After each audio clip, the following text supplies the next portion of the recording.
घेऊया, आपण प्रार्थना करू. स्वर्गीय प्रभू, ही वेळ तू आम्हाला दिलेली आहेस पुनरुत्थित ख्रिस्ताबद्दल आणि त्याद्वारे मिळणाऱ्या लाभाबद्दल. प्रभू, आम्ही मनचिंतन करत असताना तू आम्हाला कृपापूर्वक समजदार अंतःकरण दे. जगी विचार, जगी चिंता आम्हापासून दूर ठेव प्रभू, आणि एक मनाने एक चित्ताने आम्ही तुझ्या वचनाचं मनचिंतन करावशी कृपा आम्हावर देऊ दे. तारणारांचा प्रभू येशू ख्रिस्ताच्या द्वारे आमेन. संपूर्ण जगाच्या मानवजातीच्या इतिहासामध्ये सर्वात महत्वाची घटना घडली असेल ती कोणती, तर देवाला पापाबद्दल स्वतःच्या जीवाची खंडणी भरून देण्याचं प्रभू येशू ख्रिस्तानं वधस्तंभावर केलेलं महान कार्य. जेव्हा येशूने मरणापूर्वी वधस्तंभावर मोठ्याने आवळी मारली, पूर्ण झाले आहे, तेव्हा तो ही आवळी सर्व सृष्टीला सांगत होता. त्यामागे त्याचा उद्देश हा होता की पूर्ण झाले आहे, म्हणजे मानवाच्या तारणाची योजना पूर्ण करण्यासाठी मला देवाने भूतली पाठवलं. त्या वधस्तंभावरती मी मृत्यू पावून माणसांच्या साठी माझा प्राण देऊन माणसांना शुद्धता मिळावी, पापाची क्षमा मिळावी म्हणून माझं पवित्र रक्त सांडून त्यांना तारण देण्याचं जे महान कार्य मी करण्यासाठी आलो होतो, ते कार्य आज वधस्तंभावरती पूर्ण झाले आहे असे येशू ख्रिस्ताने मोठ्याने सर्व सृष्टीला सांगितलेलं आहे. आणि ज्या वेळेला प्रभू येशू ख्रिस्ताने वधस्तंभावरून ही आवळी ठोकली, त्यावेळेला असं झालेलं आहे की निसर्गामध्ये चमत्कार घडले, खडक फुटले, आणि असं म्हटलेलं आहे थडी उघडली, आणि परम पवित्र स्थानामध्ये जो 6 इंच जाड असलेला पडदा होता, तो पडदा देवाने वरपासून खालपर्यंत दुभागलेला आहे. आणि मानवांना पातकांसाठी त्यांची पापे परमेश्वरासमोर सादर करण्याचं जे महान कार्य याजक करत होते, ती याजकीय सेवा परमेश्वराने लोकांना त्यांच्याद्वारे स्वतःकडे अर्पण घेऊन येण्याची जी होती ती बंद केली. आणि पडदा मधोमध दुभागल्याच्या द्वारे देवाने हे प्रदर्शित केलं, जगाला दाखवून दिलं की येथून पुढे आता तुम्ही मला सरळ सरळ मला हात मारू शकता आणि तुम्ही तुमच्या पापांची कबुली मजकरे करू शकता. आता तुमच्यामध्ये आणि माझ्यामध्ये कोणता मध्यस्थ नाही, तुमच्यामध्ये आणि माझ्यामध्ये आता कुठल्याही अर्पणाची गरज नाही. कारण अर्पण जे करायचं होतं ते माझा पुत्र प्रभू येशू ख्रिस्त याने वधस्तंभावरती सगळ्या मानवांसाठी एकदा सर्व पापांसाठी महान बलिदान केलेलं आहे. आणि म्हणून प्रियानो, जे प्रभू येशू ख्रिस्तावर विश्वास ठेवतात आणि त्या देवाची मुले होण्याचा ज्यांना अधिकार मिळालेला आहे, ते आता मंदिरामध्ये अर्पण आणत नाहीत, कोकरू कापत नाहीत, पशु पक्षी कापत नाहीत, रक्त शिंपडत नाहीत वेदीवर, तर ते महान कार्य प्रभू येशू ख्रिस्ताने वधस्तंभावरती केलेलं आहे. आणि आता आम्ही सरळ डायरेक्ट परमेश्वराजवळ प्रार्थना करू शकतो, याचना करू शकतो. करिंथकरांच्या पत्राकडे मी तुम्हाला देत आहे, इतक्यात वाचलेलं आहे. करिंथकरांचं पहिलं पत्र 15वा अध्याय आणि 14व्या वचनामध्ये असं म्हटलेलं आहे, ख्रिस्त उठवला गेला नाही तर आमची घोषणा व्यर्थ व तुमचा विश्वासही व्यर्थ आहे. पण प्रभू येशू ख्रिस्त पुनरुत्थित झाला ह्या गोष्टीवरती अनेक लोक त्या काळामध्ये विश्वास ठेवत नव्हते. किंबहुना ज्या सकाळी ज्या पहाटे प्रभू येशू ख्रिस्त पुनरुत्थित झाला, मरिया मग्दलिया आणि इतर स्त्रिया आणि शिष्य वर्गाला त्याने जे दर्शन दिलेलं आहे, आणि मग शिपायांनी जाऊन सांगितलं आपल्या अधिकाऱ्यांना की अशी अशी घटना घडलेली, आम्ही मरणप्राय पडलो, मोठा भूमिकंप झाला आणि धोंड आपोआप सरकली आणि त्यामधून येशू ख्रिस्त गायब झाला, आम्हाला दिसला नाही. तेव्हा अधिकाऱ्यांनी सांगितलं की आता तुम्हाला मोठी शासन आहे, कारण रोमन सरकारमध्ये जर ड्युटीवर असताना झोपला तर त्याला मृत्यूदंडाची शिक्षा दिली जात असे. आणि मग कुठल्या सैनिकाला किंवा पहारेकऱ्याला ती मृत्यूदंडाची शिक्षा आवडेल आणि म्हणून ती टाळण्यासाठी मग त्यांनी आजचाच असं ठरवलं आणि तुम्ही लोकांना जाऊन सांगा, लोकांच्या मध्ये ही अफवा पसरवा की येशूचे शिष्य रात्री आले आणि त्यांनी त्याचं शरीर चोरून नेलं. त्यामुळे अनेक शतकानुशतक हीच अफवा मंडळांच्या मध्ये जगामध्ये पसरली आणि त्यामुळे बरेच लोक विश्वास ठेवत नव्हते. आणि म्हणून संत पाऊल या करिंथकरांच्या पत्रामध्ये जो लिहित आहे, करिंथ या ठिकाणी पण काही लोक असे होते की जे प्रभूच्या पुनरुत्थानावरती विश्वास ठेवत नव्हते आणि म्हणून तो त्यांना असं लिहित आहे 14व्या वचनामध्ये की ख्रिस्त जर उठवला गेला नाही तर आमची घोषणा व्यर्थ आहे आणि तुमचा विश्वासही व्यर्थ आहे. मग कशाला विश्वास ठेवायचा त्या देवावर? कारण मग आमचा देव इतर देवांसारखा एक होणार, आमचा धर्म इतर धर्मांच्या बरोबरीला येणार. परंतु विश्वासामध्ये हा फरक आहे की प्रभू येशू ख्रिस्त मेला आणि तो तिसऱ्या दिवशी पुन्हा उठला. जर ख्रिस्त मरणातून उठवला गेला नाही तर आमचा संदेश व्यर्थ आहे आणि तुमचा विश्वास व्यर्थ आहे. आम्ही सुद्धा देवाविषयीचे खोटे साक्षीदार मग ठरू. आणि जर देवाने ख्रिस्ताला मेलेल्यातून उठवले नाही तर मेलेले मरणातून उठवले जात नाही आणि जर मृतांना उठवले जात नाही तर ख्रिस्ताला देखील मरणातून उठवण्यात आले नाही. आणि जर येशू ख्रिस्त मरणामधून उठवला गेला नाही तर तुमचा विश्वास व्यर्थ आहे आणि तुम्ही अजून सुद्धा पापातच आहात, कारण मग तुम्हाला मुक्तीच मिळाली नाही. मुक्तीच मिळाली नाही. आमची पातके येशूने स्वतःवर घेतली आणि तो मरण पावला, संपलं त्या ठिकाणी. पुढे काय? हा मोठा प्रश्नचिन्ह आहे. पातकांची क्षमा मिळाली, पुढे काय? जर येशू ख्रिस्त पुनरुत्थान झाला नसता तर मरणानंतर आम्हाला जीवन आहे हे कळालंच नसतं. आम्ही मरणातून पुन्हा एक दिवशी उठणार आहे हे देखील आम्हाला कळालं नसतं. आणि म्हणून पुनरुत्थान झालं याला फार महत्व आहे. जर तसं नसतं तर जे ख्रिस्तात मेलेले आहेत त्यांचाही नाश झाला, त्यांना काय आशाच नाही. मनुष्य एकदा जगतो आणि मग मरतो, पुढे काहीच नाही. परंतु प्रभू येशू ख्रिस्त मेलेल्यातून उठल्यामुळे करिंथकरांचं पहिलं पत्र 15 पहिल्या 4 वचनामध्ये संत पाऊल असं म्हणतो की आम्ही ही जी तुम्हाला सुवार्ता सांगत आहे ती हीच आहे. फक्त आम्ही तुम्हाला अर्धी सुवार्ता सांगत नाही की येशू ख्रिस्त आला, तो मेला, आमच्या पातकाची त्याने क्षमा केली, ती क्षमा तुम्ही स्वीकारा.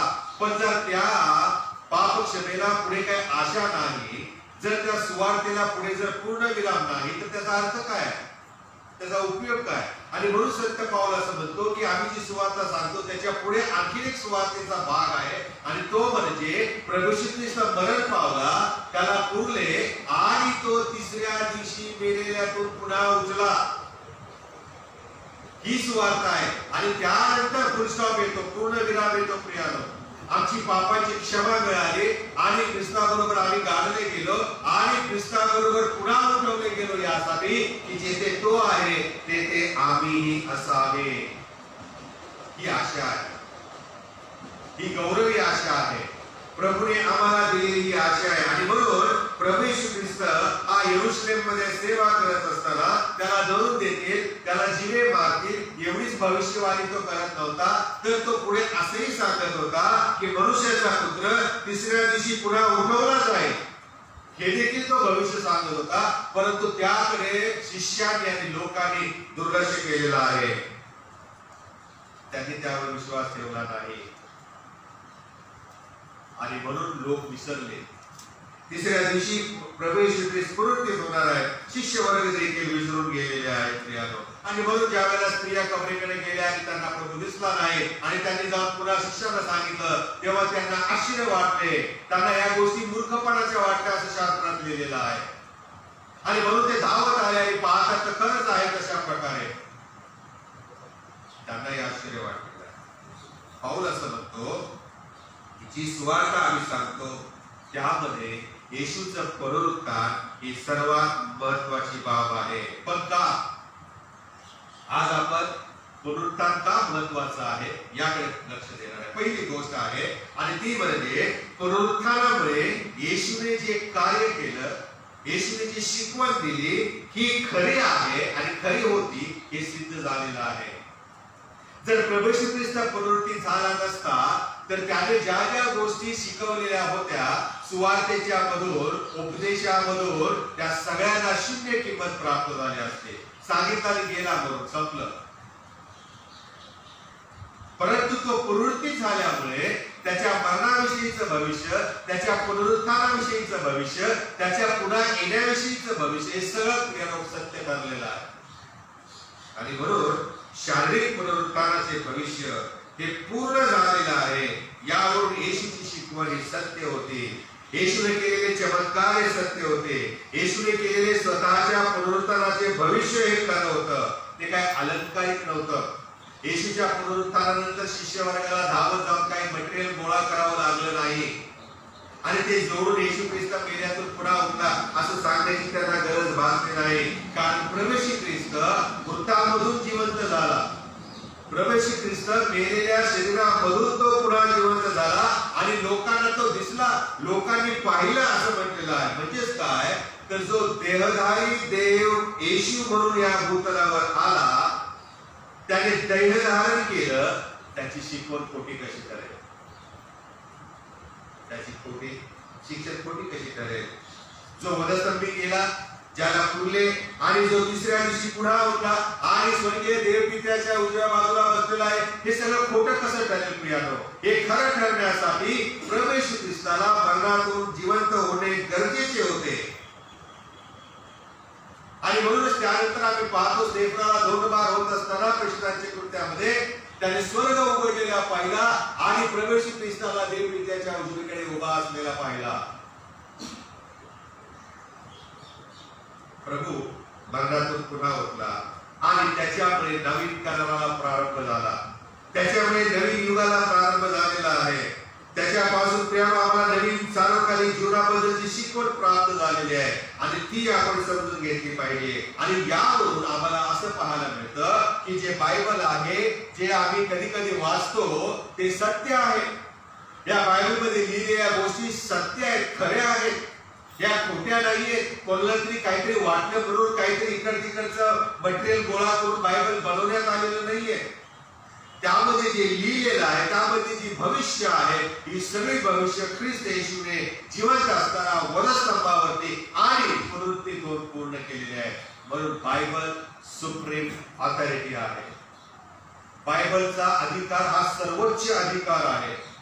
बायबल हे सर्व जगातील सर्व पुस्तकांपेक्षा अतिशय महत्वाचे आणि मूल्यवान असे पुस्तक आहे.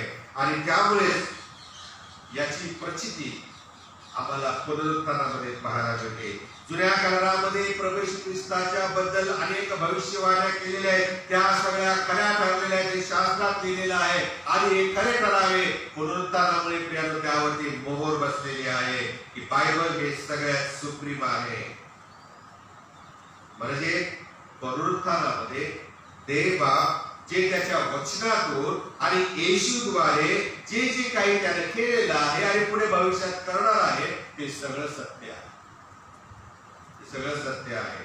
तुम्ही आणि मी त्याच्यावर विश्वास ठेवो किंवा न ठेवो, देव आपलं काम करत चाललेलं आहे. देवाची योजना पूर्ण झालेली आहे तारणाची. आणि आता पुढची जी योजना आहे, प्रभू येशू ख्रिस्त पुन्हा येईल आणि त्या विश्वासदारांना तो घेऊन जाणार आहे. आणि मग प्रियानो महासंकटाचा काळ भूतलावर चालू होईल आणि मग त्यानंतर प्रभू येशू ख्रिस्त आम्हा सर्वांना त्याच्या लेकरांना पुन्हा घेऊन येईल आणि मग 1000 वर्ष पृथ्वीवरती राज्य करेल आणि मग त्यानंतर कायमचा सैतानाचा नाश केला जाणार आहे. या योजना आता होणे बाकी आहे. आम्ही त्यामध्ये सहभागी व्हायला तयार आहोत का? दुसरी गोष्ट आम्ही पाहतो, प्रभू येशू ख्रिस्त पहिली पाहिली आपण येशूच्या पुनरुत्थानामुळे प्रभू येशू ख्रिस्ताने केलेले जे कार्य आणि जी शिकवण आहे ती सत्य ठरली. दुसरी गोष्ट आहे, प्रभू येशू ख्रिस्ताच्या पुनरुत्थानामुळे प्रभू येशू ख्रिस्ताच्या बलिदानाचा स्वीकार देव बापाने केला हे सिद्ध झालेलं आहे. जर प्रभू येशू ख्रिस्त ज्या वधस्तंभावर मरण पावला आणि जर तो पुनरुत्थित झाला नसता तर देव त्याच्याबद्दल नाराज आहे असं वाटलं असतं. कारण स्वर्ग त्या वधस्तंभावर असताना येशू देवाला म्हणाला होता, माझ्या देवा तू माझा का त्याग केला.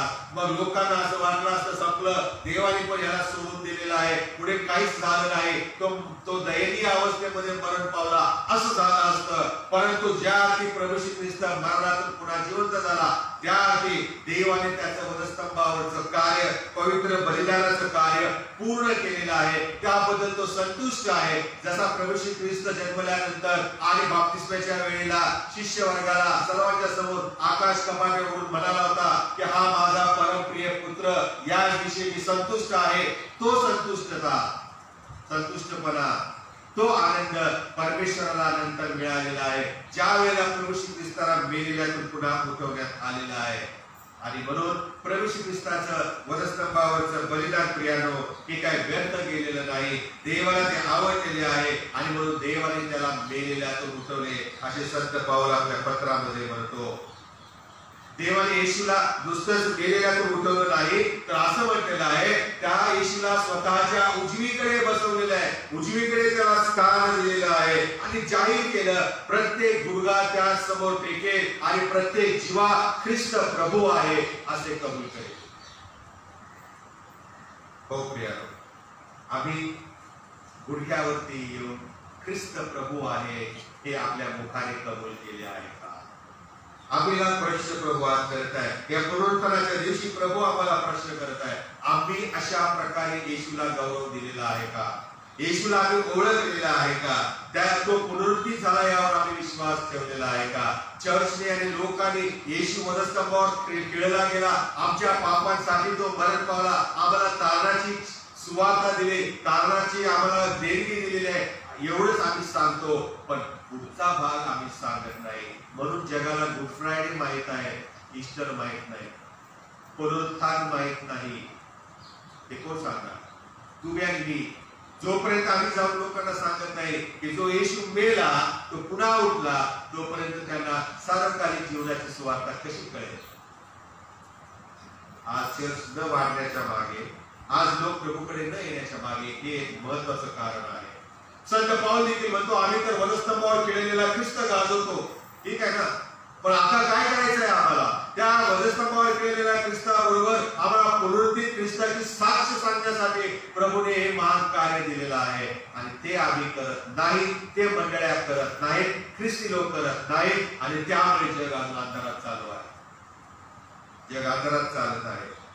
आणि म्हणून प्रभू श्री ख्रिस्ताच्या पुनरुत्थानामुळे देवबाप संतुष्ट झालेला आहे, त्याचं पवित्र बलिदान देवाने स्वीकारलेलं आहे हे आम्हाला कळते.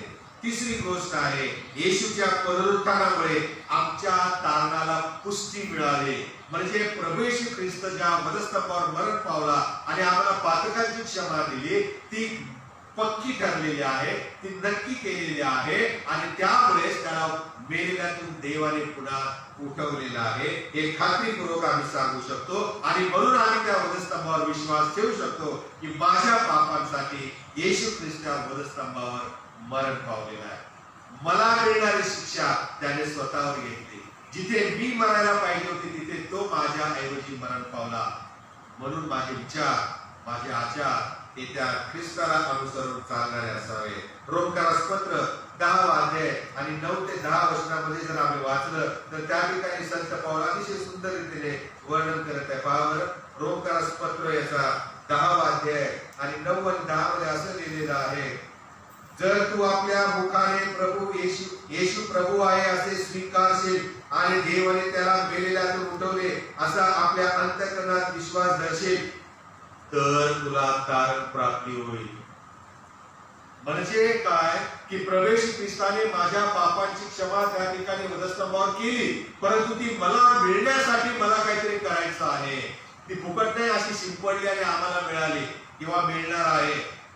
त्यासाठी ती क्षमा मला मिळण्यासाठी, ते तारण मला प्राप्त होण्यासाठी पहिली गोष्ट मला जर काय करायचं असेल तर मी माझ्या मुखाने येशू प्रभू आहे हे स्वीकारायचं आहे. याचा अर्थ असा की माझ्या जीवनाचा मालक परमेश्वर आहे, तो माझा सर्वस्वी आहे, तो माझा स्वामी आहे, तो माझा गुरु आहे, तो माझा माता आहे, पिता आहे. प्रभू आहे म्हणजे सर्वस्व आहे. हे माझ्या मुखाने मला कबूल करायचं आहे. आणि दुसरी गोष्ट, देवाने त्याला मेलेल्यातून उठवले असा मी अंतःकरणामध्ये विश्वास ठेवला पाहिजे, तर माझं तारण होणार. पुनरुत्थानाविषयी आम्ही वर्षभर ऐकतच नाही, ईस्टर शिवाय, पुनरुत्थानाशिवाय. जो पुनरुत्थित ख्रिस्त आहे तो फार महत्वाचा आहे प्रियानो, कारण तो जिवंत आहे. बेथलेहममध्ये जन्मलेला ख्रिस्त वधस्तंभावर खिळून मरण पावलेला, पण पुनरुत्थित ख्रिस्त जो आहे तो आमच्या सोबत चालतो, राहतो, बोलतो, फिरतो आणि आम्हाला तो घेऊन जायला पुन्हा येणार आहे वैभवाने. या पुनरुत्थित ख्रिस्तावरती आम्ही विश्वास ठेवला पाहिजे. त्याला आम्ही सोबत घेऊन चाललं पाहिजे, वागलं पाहिजे. आमचं बोलणं कसं आहे, आमचं वागणं कसं आहे, आमचं पाहणं कसं आहे, प्रत्येक गोष्ट ही ख्रिस्ताला आवडेल अशी असली पाहिजे. मेलेल्यातून देवाने त्याला ख्रिस्ताला उठवलेला आहे असा विश्वास अंतःकरणात जो धरतो त्याला पातकाची क्षमा. म्हणून येशूचं पुनरुत्थान माझ्या तारणाची पुष्टी देतं. खरोखर माझ्या पातकांसाठी तो गेला, मला तारण प्राप्त करून त्याला दिलेला आहे. चौथी गोष्ट आहे आणि ती म्हणजे येशूचं पुनरुत्थान माझ्या भावी पुनरुत्थानाचं प्रतीक आहे. प्रवेशीच्या पुनरुत्थानावरून मला खात्री मिळवून दिलेली आहे की जसा प्रवेशी ख्रिस्त मरणावर विजयी झाला आणि जे त्याचा विश्वास ठेवतात त्यांना देखील एक दिवशी ते मरण पावलेले असले तरी उठवले जाणार आहे. माझं हे जे शरीर आहे हे शरीर मेले तरी ते उठवले जाणार आहे असं या वचनामध्ये आम्ही पाहतो. प्रियानो, परमेश्वराने आम्हाला ही खात्री दिलेली आहे. प्रभू वैभवाने येईल, त्याचं राज्य स्थापेल आणि मग मी त्याच्या बरोबर सदा सर्व काळ राहणार. जसं येशू आता पुन्हा मरणार नाही, येशू पुन्हा वधस्तंभी जाणार नाही, येशू सदा सर्व काळ त्या जवळ असणार आहे आणि त्या ठिकाणी आम्ही असावे म्हणून आम्हाला घेऊन जायला तो येणार आहे. आणि म्हणून संत पौल काय म्हणतो, मी वाचत आहे करिंथकरांचं पहिलं पत्र 15वा अध्याय 42 आणि 42 ते 44 वचनामध्ये फार सुंदर त्याने वर्णन केलेलं आहे. तो असं म्हणतो की मेलेल्याचे पुनरुत्थान आहे, विनाशीपणात पेरले जाते, अविनाशीपणात उठवले जाते, अपमानात पेरले जाते, गौरवात उठवले जाते. असा आमचा हा देह आहे, असं आमचं शरीर आहे. अशक्तपणामध्ये पेरले जाते पण सामर्थ्यामध्ये उठवले जाणार आहे. प्राणमय शरीर असे पेरले जाते पण उठत असताना आध्यात्मिक शरीर असे उठवले जाणार आहे. जर प्राणमय शरीर आहे तर आम्हाला आध्यात्मिक शरीर देखील आहे जे दिसत नाही आणि जे दिसत नाही म्हणून त्याकडे आम्ही दुर्लक्ष करू नये, कारण तेच तर महत्वाचं आहे. या जीवनानंतर पुढच्या जीवनामध्ये प्रवास करण्यासाठी तेच कारणीभूत ठरणार आहे आणि त्याला आम्ही स्थान दिलं पाहिजे. आणि म्हणून प्रभू श्री ख्रिस्त मरणातून पुन्हा पुनरुत्थित झालेला आहे. पुढे असं लिहिलेलं आहे 49व्या वचनामध्ये, आणि जो मातीचा त्याचे प्रतिरूप जसे आपण धारण केले तसे जो स्वर्गातला त्याचेही प्रतिरूप आपण धारण करणार आहे. म्हणजे जसा आदाम मातीपासून घडवला आणि तसे आम्ही आहोत, तशाच प्रकारे येशू ख्रिस्त गौरवी शरीरात उठवला गेला तसं शरीर आम्हाला प्राप्त होणार आहे. ते रूप आम्ही धारण करणार आहोत ज्या वेळेला आमचे पुनरुत्थान होणार आहे. पुढे असं म्हटलेलं आहे, बंधुजनो, मी असे म्हणतो की मांस आणि रक्त यांना देवाच्या राज्याचे वतन मिळू शकत नाही आणि विनाशीपणाला अविनाशीपणाचे वतन मिळत नाही. म्हणून हा देह आम्हाला सोडायचा आहे. प्रवेश ख्रिस्ताने हा देह सोडला आणि गौरवी देहाने तो पुन्हा जिवंत झालेला आहे आणि तो देह ते रूप परमेश्वर आम्हाला देणार आहे. आणि म्हणून पुढे असं लिहिलेलं आहे 53व्या वचनामध्ये, आणि हे जे मर्त्य त्याने अमरत्व परिधान करावे हे आवश्यक आहे. हे शरीर एक दिवशी मरणार आहे, हे शरीर एक दिवशी नाश पावणार आहे, परंतु या विनाशी शरीराला अविनाशी पण मिळावं, अमरत्व मिळावं हे आवश्यक आहे. आणि हे जे विनाशी त्याने अविनाशी पण परिधान केले आणि हे जे मरणारे शरीर आहे त्याने अमरत्व परिधान केले. असे जेव्हा होईल तेव्हा मरण विजयात ग्रासले गेले आहे. हा जो शास्त्र लेख आहे तो पूर्ण होणार आहे. आणि म्हणून संत पाऊल असं म्हणतो, अरे मरणा तुझा विजय कोठे, अरे मरणा तुझी नांगी कोठे, मरणाची नांगी पाप आहे आणि पापाचे बळ नियमशास्त्र आहे. तरी देव जो आपला प्रभू येशू ख्रिस्ताच्या द्वारे आम्हाला जय देतो त्याची स्तुती असो. परमेश्वर आम्हाला येशू मध्ये जय देणारा परमेश्वर आहे. पुनरुत्थित ख्रिस्तामुळे 4 गोष्टी आम्हाला मिळाल्या. पहिली गोष्ट, पुनरुत्थानामुळे येशूने जे शिक्षण दिलं, येशूने जे कार्य केलं ते खरं ठरलं. पुनरुत्थानामुळे दुसरी गोष्ट आम्हाला मिळाली आणि ती म्हणजे येशूच्या बलिदानाविषयी परमेश्वर संतुष्ट होता, म्हणून त्याने त्याला मेलेल्यातून उठवलं. हा लाभ आम्हाला मिळाला. तिसरी गोष्ट आहे, प्रभू येशू ख्रिस्ताच्या पुनरुत्थानामुळे माझं तारण झालेलं आहे हे नक्की आम्हाला कळालेलं आहे. आणि चौथी गोष्ट आहे, प्रभू येशूच्या पुनरुत्थानामुळे माझेही पुनरुत्थान होणार आहे याची मला खात्री मिळते. प्रभू आम्हा प्रत्येकाला ही कृपा करो आणि या पुनरुत्थित ख्रिस्ताला आमच्या हृदयात साठवून त्याच्या वचनाप्रमाणे जीवन जगण्यास सहाय्य करो. आपण प्रार्थना करूया. स्वर्गीय प्रभू, आम्ही स्तुती करीतो, तुझ्या नावाला मान, महिमा आणि धन्यवाद देतो. आज तू आम्हाशी बोललेला आहेस. पुनरुत्थित ख्रिस्त किती महत्वाचा आहे. त्याच्या पुनरुत्थित होण्यामुळे प्रभू देव बाप्पा त्याचं शिक्षण, त्याचे उपदेश, त्याची कार्य ही सत्य ठरते. त्याच्या पुन्हा मेलेल्यातून उठण्यामुळे तू त्याच्याविषयी संतुष्ट आहेस. त्याच्या बलिदानाचा तू स्वीकार केलास हे आम्हाला आज कळालेलं आहे. तिसरी गोष्ट प्रभू, त्याच्या पुनरुत्थानामुळे आम्हाला त्याच्या मरणामध्ये सहभागी पण आहे, आम्हाला त्याच्या पुनरुत्थानामध्ये सहभागी पण आहे. आमच्या पातकांची क्षमा आम्हाला मिळाली याची खात्री तू आम्हाला दिलीस. आणि प्रभू येशूच्या पुनरुत्थानामुळे आमचंही एक दिवशी पुनरुत्थान होणार आहे. आम्ही मेलो तरी पुन्हा तुझ्यामध्ये जिवंत होणार आहे ही शाश्वती दिलीस. याबद्दल आम्ही स्तुती करतो आणि याच विश्वासाने जी गौरवी आशा प्रभू तू आम्हाला दिलेली आहे त्या आशेवर जगण्यासाठी आम्हाला तू सहाय्य कर. कारण आमचा महान प्रभू येशू ख्रिस्त याच्या द्वारे. त्यावेळेला आपण सर्वजण उभे राहू आणि प्रभूने शिकवलेली प्रार्थना एकत्र म्हणूया. हे आमच्या स्वर्गातील बाप्पा, तुझे नाम पवित्र मानले जाओ, तुझे राज्य येवो, जसे स्वर्गात तसे पृथ्वीवरही तुझ्या इच्छेप्रमाणे हो. आमची प्रतिदिवसाची भाकर आज आम्हाला दे आणि जसे आम्ही आपल्या अपराधांची क्षमा करीतो तशी तू आमच्या अपराधांची क्षमा कर आणि आम्हास परीक्षेत आणू नको तर आम्हास वाईटापासून सोडी. कारण की राज्य, सामर्थ्य आणि गौरव ही सर्व काळ तुझीच आहे. आमेन. आपण आशीर्वाद घेऊ.